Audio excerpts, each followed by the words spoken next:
You're watching Real Artistry. Stay tuned for part 4.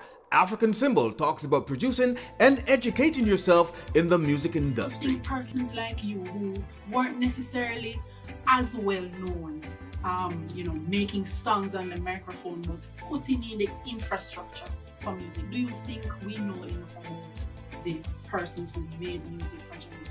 No, I don't think. Welcome back. When you talk, I want to ask you, coming now to this time, are you still producing? Are you still investing in the music as you did so many years ago? Yeah. Or are you cool down a little bit? I invest a lot in the music. When I was working at the airport, after a couple, I'd say about 12 years after the airport become a statutory body, civil aviation, and becomes airport authority. Right. So at that time now, I always travel a lot. Then I buy a lot of different equipment, and people who doesn't know how to get certain equipment, then I would really try to help them to get that their system or their studio can be in that top shape. You know what I want to ask you, African Symbol? Yeah. Because you focused on a skill.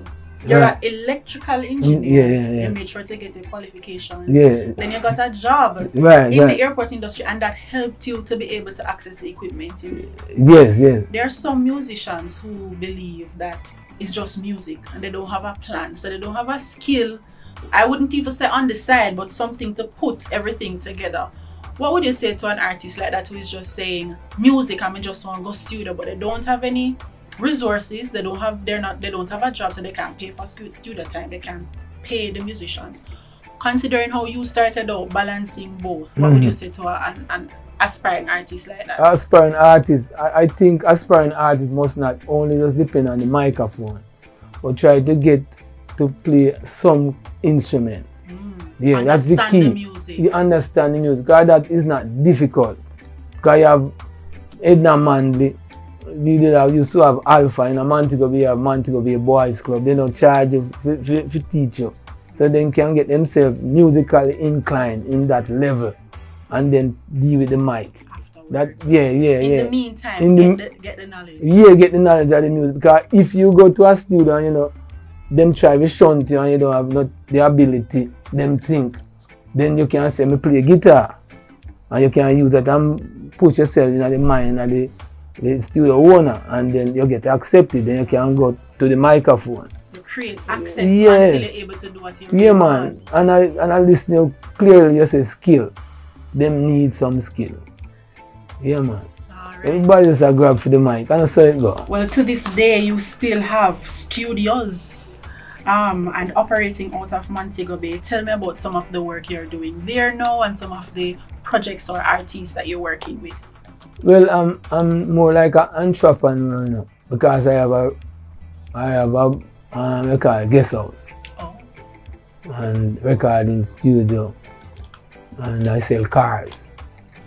Okay. Yeah, import cars. Right, more independent. Yeah, step by step. It was a step by step process. It was like, so I want other young generation to take a look out of my book, and even Jimmy Cliff. Because Jimmy Cliff say you can get it if you really want it. Try. And you'll succeed at last. Yeah. That's the message to the young generation. Yes. So is there any project that you're working on, anything that is you're passionate about that persons can look forward to, or if persons want to come to the studio, tell us where it is and tell us what you're working on? Yeah, you asked me a question and I never finish it. You the people I produce. I produce a lot of artists, even Rankin Pumpkin. She's there. She was a Japanese woman, and they were a hardcore competition in Jamaica. They call it Dancehall Queen. And as a foreigner, come to Jamaica, so that's the toughest competition in Jamaica. If you go Dancehall Queen, it's tough, because probably if you make it to the first round, the second round you drop out, and she make it straight to the final. So she was well produced, difficult to put her things together because she don't fluently English, but she decided to learn. Stay tuned for part 5, the conclusion, with a music legend, African Symbol, as he sums up the music industry. You're watching Reggae Entertainment Lifestyle. Keep it real.